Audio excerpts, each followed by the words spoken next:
Al-Azhari adalah hukum yang bersumber dari Al-Quran, dan Arayu atau ijtihad yang tentang hubungan antara dua orang atau lebih mengenai suatu benda yang dihalalkan menjadi objek transaksi.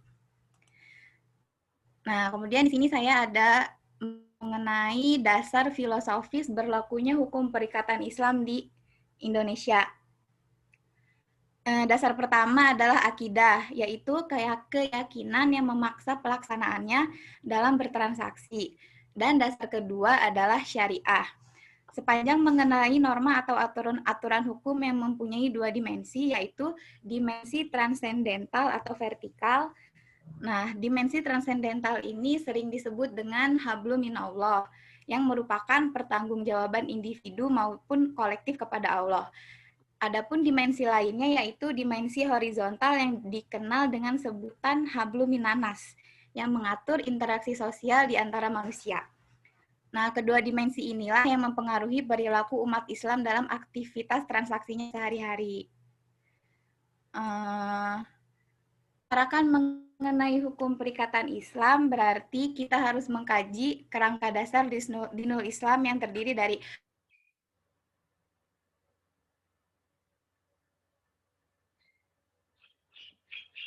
akidah, syariah, dan akhlak. Satu sistem dalam bidang muamalah adalah hukum. Di lingkungan masyarakat Islam berlaku tiga kategori hukum, yaitu syariat, fikih, dan siasah syariah.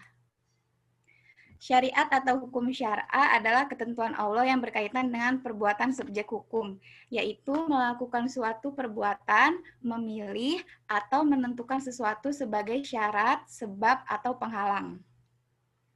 Sedangkan fikih adalah ilmu atau pemahaman tentang hukum-hukum syar'a yang bersifat perbuatan yang dipahami dari dalil-dalil yang perinci.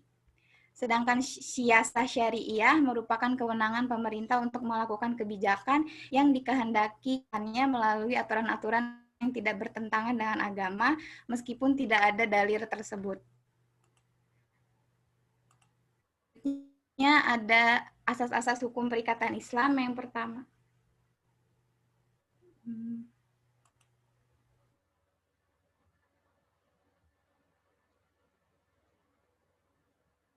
Asas kebebasan atau al-huriyah. Islam memberikan kebebasan pihak untuk melakukan suatu perikatan. Bentuk dan isi perikatan tersebut ditentukan oleh para pihak yang bersangkutan. Apabila disepakati bentuk dan isinya, maka perikatan itu mengikat para pihak.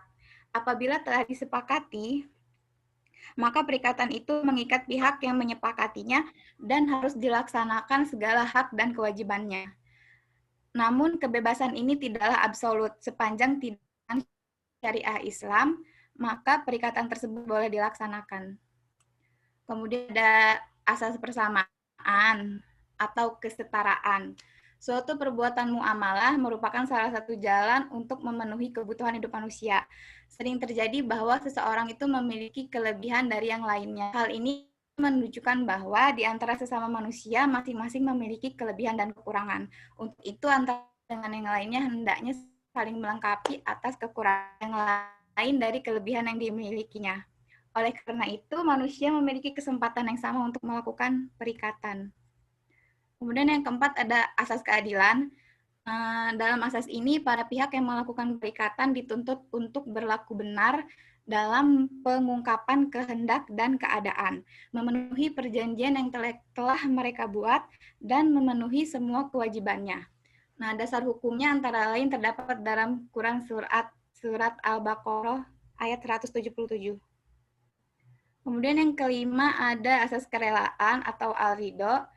Dalam Quran surat An-Nisa ayat 29 dinyatakan bahwa segala transaksi yang dilakukan harus atas dasar suka sama suka atau kerelaan antar masing-masing pihak. Tidak boleh ada tekanan, paksaan, penipuan. Jika hal ini tidak, maka transaksi tersebut dilakukan dengan cara yang batil. Kemudian yang keenam ada asas kejujuran dan kebenaran. Kejujuran tidak diterapkan dalam perikatan, maka akan merusak legalitas itu sendiri. Selain itu, ketidakjujuran dalam perikatan akan perselisihan di antara para pihak. Perbuatan muamalat dapat dikatakan benar apabila memiliki manfaat bagi yang melakukan perikatan dan juga bagi masyarakat di lingkungannya. Adapun perbuatan muamalat yang mendatangkan dilarang. Kemudian yang terakhir yaitu asas tertulis atau Alkitabah.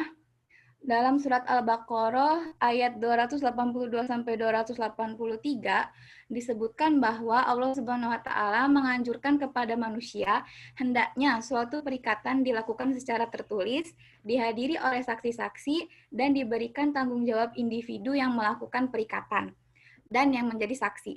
Selain itu, dianjurkan pula bahwa apabila suatu perikatan dilaksanakan tidak secara tunai, maka dapat dipegang suatu benda sebagai jaminan. Adanya tulisan atau benda jaminan ini menjadi alat bukti atas terjadinya perikatan sesuatu. Sudah Bu, cukup. Terima kasih. Sama-sama Bias. Satu pertanyaan untuk Bias ya. Kan ada beberapa asas dalam perjanjian Islam. Ya kan? Iya, Bu. Yang pertama adalah asas ilahiyah. Artinya apa itu asas ilahiyah dalam perjanjian Islam itu? Asas ilahiyah itu jadi kegiatan muamalat itu kan termasuk perbuatan perikatan, tidak akan pernah lepas dari nilai-nilai ketauhidan. Jadi dengan demikian manusia itu memiliki tanggung jawab akan hal tersebut. Nah, tanggung jawab itu bisa tanggung jawab kepada masyarakat, tanggung jawab kepada pihak-pihak yang melakukan perikatan, serta tanggung jawab kepada diri sendiri dan juga tanggung jawab kepada Allah Subhanahu wa taala. Nah, akibatnya manusia itu nggak akan berbuat sekendak hatinya, karena segala perbuatan itu akan mendapat balasan dari Allah. Seperti itu, Bu, asas ilahiyah. Ya, betul sekali untuk Bias. Oke, silakan. Selanjutnya kita sampai 10 aja ya. Oke, izin Bu, yang terakhir penutup nih. Oke, siapa ini? Renaldi. Ya, Renaldi Eka Putra. Siap, Bu. Ya, silakan. Masih pakai baju seragam ini. Enggak. Silakan Renaldi. Bu. Sabar, Bu.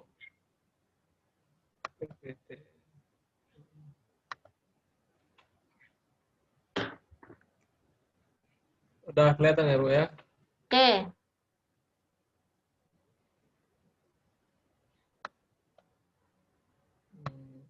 Oke, baik.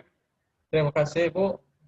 Mohon izin kepada seluruh kawan-kawan, walaupun tidak sebagus dan sejelas apa yang sudah disampaikan oleh kawan-kawan semuanya, saya meneruskan, Bu, sifatnya mengenai perjanjian hukum Islam ya. Nah, saya mau mulai dari pendahuluan ya, Bu ya.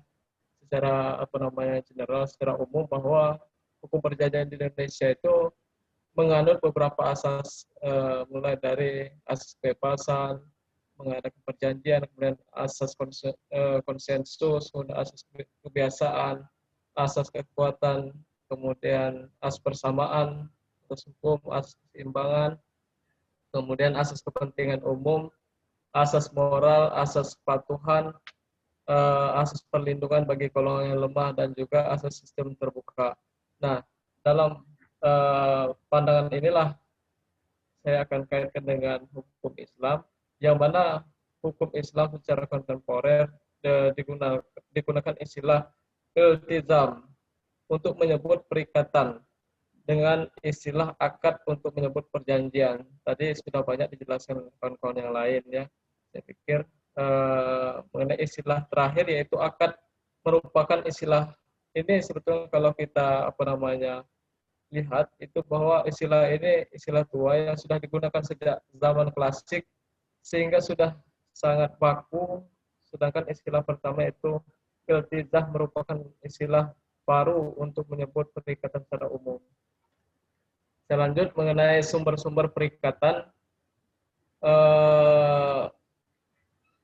Sumber-sumber perikatan hukum Islam modern seperti misalnya Ahmad Mustafa Az-Zahra menyebut sumber-sumber perikatan dalam hukum Islam meliputi setidaknya 5 macam.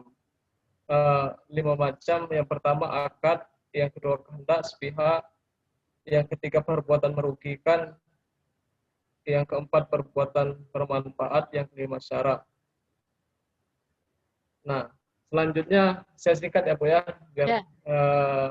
Poin-poinnya ya. poin-pointernya. Perjanjian dalam hukum Islam, istilah perjanjian dalam hukum Islam tadi sudah banyak dikemukakan oleh kawan-kawan. Saya ingin kaitkan istilah ini dengan akad atau perjanjian menurut pasal 262. Mursyid al-Khairan merupakan pertemuan ijab yang diajukan oleh salah satu pihak dengan kabul dari pihak lain yang menimbulkan akibat hukum pada objek akadnya. Artinya di sini akad merupakan keterkaitan atau pertemuan ijab dan kabul yang berakibat timbulnya akibat hukum. Nah, yang kedua, akad merupakan tindakan hukum dua pihak. Yang ketiga, tujuan akad adalah untuk melahirkan suatu akibat hukum atau hukum akad, hukum al-akad. Secara terperinci tujuan akad adalah pemindahan pemilik dengan imbalan ataupun tanpa imbalan. Nah, di sini mengenai asas perjanjian dalam hukum Islam. Ya, tadi sudah banyak juga sebetulnya disebutkan, ada 8 asas ilahiyah atau paham tauhid, asas kebolehan, mabda al-ibahah, kemudian asas keadilan, adalah, kemudian asas persamaan atau kesetaraan, yang kelima asas kejujuran dan kebenaran, asidik, yang keenam asas tertulis al-kitabah, yang ketujuh asas itikat baik, dan yang ke-8 asas kemanfaatan. Nah, dari penjelasan tadi, meneruskan, boleh diskusikan aja nanti, bahwa saya menganggap hukum perjanjian dalam perikatan Islam ini sebetulnya kalau kita komprehensifkan pembahasannya secara umum, tujuan hukum Islam dalam hal ini yang diperincikan spesifik mengenai perikatan ini kan secara universal sebagaimana para filosof Islam di masa lampau seperti Al-Ghazali ya merumuskan tujuan hukum Islam berdasarkan ayat-ayat Al-Quran dan Al-Hadis sebagai mewujudkan kemaslahatan. Itu tujuannya. Dengan maslahat dimaksudkan memenuhi dan melindungi 5 kepentingan pokok manusia, yaitu melindungi sifat religi, kemudian jiwa, akal, pikir, martabat diri dan keluarga, serta harta dan kekayaan.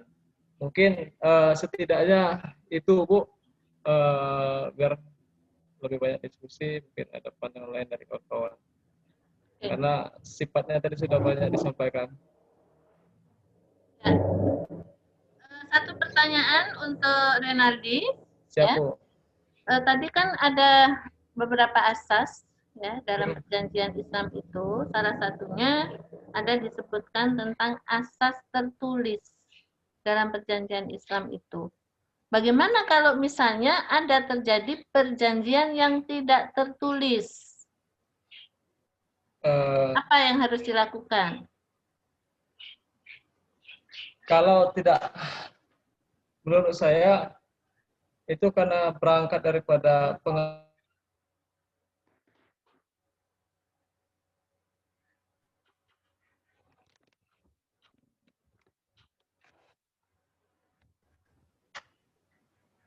bisa Bu dilakukan. Ya, bagaimana untuk menjadikan satu perjanjian yang tidak tertulis supaya dia mempunyai kekuatan hukum? Pertama dilakukan antara kedua belah pihak yang yang melakukan ikatan dan juga disaksikan. Ada yang menyaksikan, Bu. Berarti harus ada saksi. Saksi, benar. Nah, ya. Nah, kemudian di situ harus ada dijelaskan untuk syarat sahnya saksi. Ya kan? Nah, balik tadi. Nah, balik ke sana, ada kata kuncinya.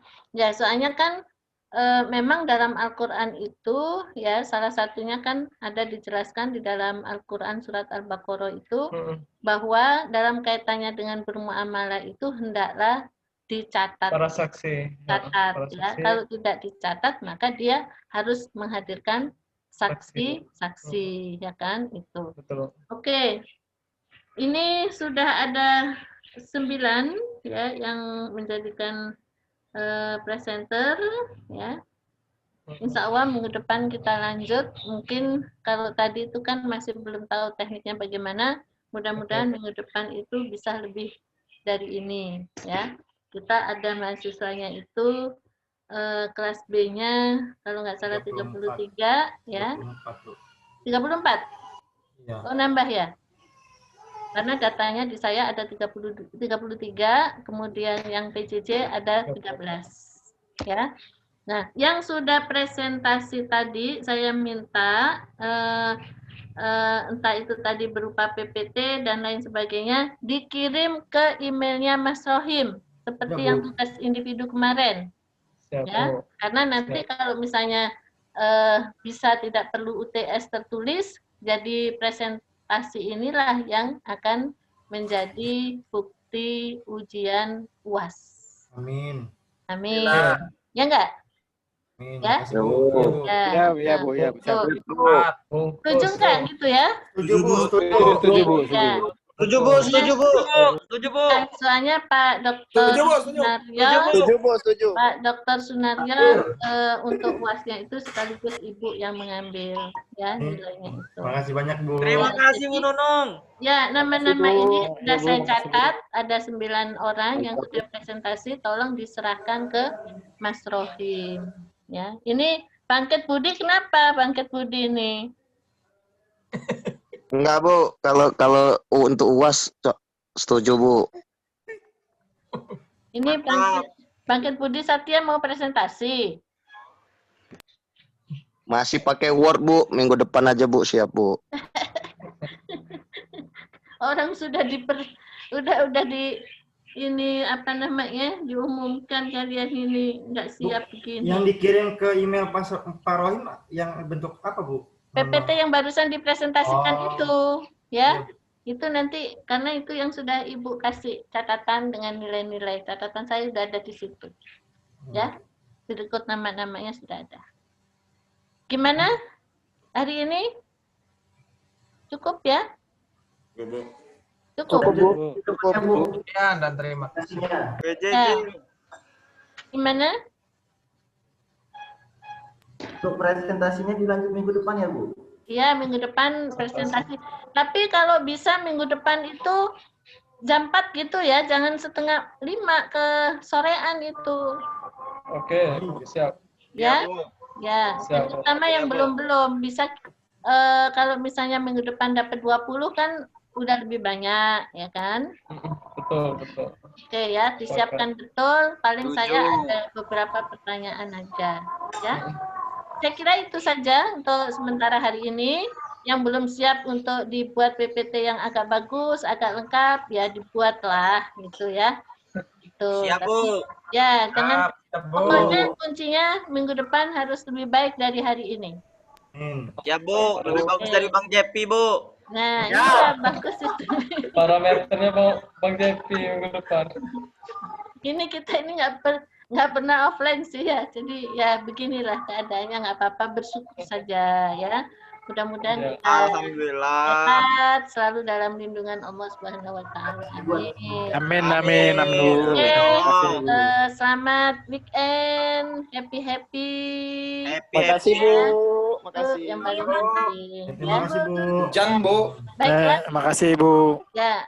Kurang lebihnya saya mohon maaf, kepada Allah saya mohon ampun. Assalamualaikum warahmatullahi wabarakatuh. Waalaikumsalam warahmatullahi wabarakatuh. Sehat-sehat dulu. Amin. Doain Ibu sehat semua. Amin ya Allah. Amin Bu. Amin. Masnya Mas Rohim ya? Ya Bu. Ya, oke. Sehat-sehat Bu. Ya, sama-sama. I love you Bu Nunung. Ya, I love you